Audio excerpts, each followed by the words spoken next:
Israel ने जब से गाजा में हमास के खिलाफ अपना सैन्य ऑपरेशन शुरू किया है, तब से फिलिस्तीन के समर्थन में कई चरमपंथी संगठन इजरायल पर हमलावर हैं। सबसे कड़ी चुनौती लेबनान के हिजबुल्ला आतंकी संगठन से मिल रही है। हिजबुल्ला लड़ाके अब इजरायली बलों के लिए एक बड़ा खतरा बनते जा रहे हैं।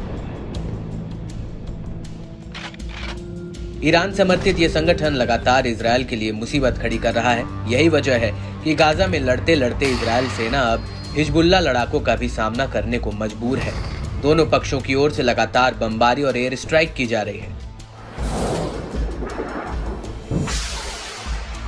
इस बीच लेबनान के इस्लामी प्रतिरोध हिजबुल्ला ने दावा किया कि उसके लड़ाकों ने दक्षिणी लेबनान में बड़े पैमाने पर इजरायली कब्जे वाली मेटुला बस्ती में जबरदस्त गोलाबारी कर भीषण हमला बोला है।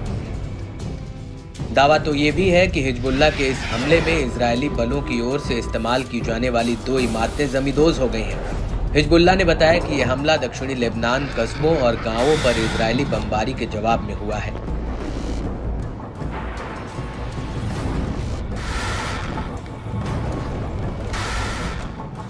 बताया गया कि हिजबुल्ला के फाइटर्स ने कब्जे वाले लेबनानी कफर चौबा पहाड़ियों में रुवैसत अल आलम मिलिट्री साइट के साथ साथ एक इजरायली असेंबली पॉइंट पर भी तोपखाने से हमला किया है। हिजबुल्ला के हमलों की बौछार इन इवन मेनाकेम बस्ती के पूर्व में बसी एक अन्य इजरायली बलों की बस्ती को भी निशाना बनाने का दावा है।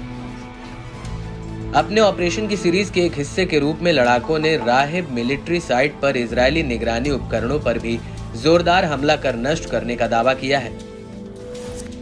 वहीं अरब न्यूज एजेंसी अल मयादीन की खबर की माने तो इजरायली हमले दक्षिणी लेबनानी गांवों और कस्बों पर जारी हैं, जहां एक इजरायली तोपखाने के गोले से लेबनानी सेना की चौकी पर हमला किया गया।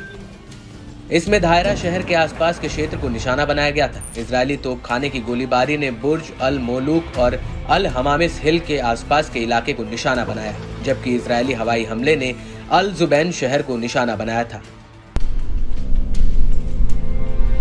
उधर इजरायली मीडिया ने शुक्रवार को कब्जे वाले फिलिस्तीन के उत्तरी मोर्चे पर टकराव के पैमाने से जुड़े आंकड़ों का खुलासा किया है। इसमें बताया गया कि उत्तर में लड़ाई बहु मोर्चे के टकराव का एक अभिन्न अंग है। इजरायली मीडिया ने हिजबुल्ला को हार से बहुत दूर मानते हुए दावा किया कि अब तक हिजबुल्ला ने 7 अक्टूबर से 3100 रॉकेट और मोर्टार और 33 विस्फोटक ड्रोन लॉन्च किए हैं। इसके अलावा हिजबुल्ला ने 100 से 500 किलोग्राम तक के लगभग 240 भारी रॉकेट दागे हैं, जिसने गंभीर नुकसान पहुंचा है। इन बमों ने बेरानिट में अल जलील डिवीजन के हेडक्वार्टर को तबाह कर दिया। हिजबुल्ला ने कम से कम 700 एंटी आर्मर मिसाइलें लॉन्च की हैं, जिसमें से कुछ एडवांस हैं, जिसने न सिर्फ इजरायली सेनाओं की बस्ती और फ्रंट लाइन पर अटैक किया, बल्कि मेरोन में एयर ट्रैफिक कंट्रोल यूनिट जैसे रणनीतिक ठिकानों में भी जबरदस्त तबाही मचाई। दावा है कि किर्यात शमोना और अन्य बस्तियों में हुए विनाश को देखकर नेतन्याहू सरकार खासा सख्ते में है।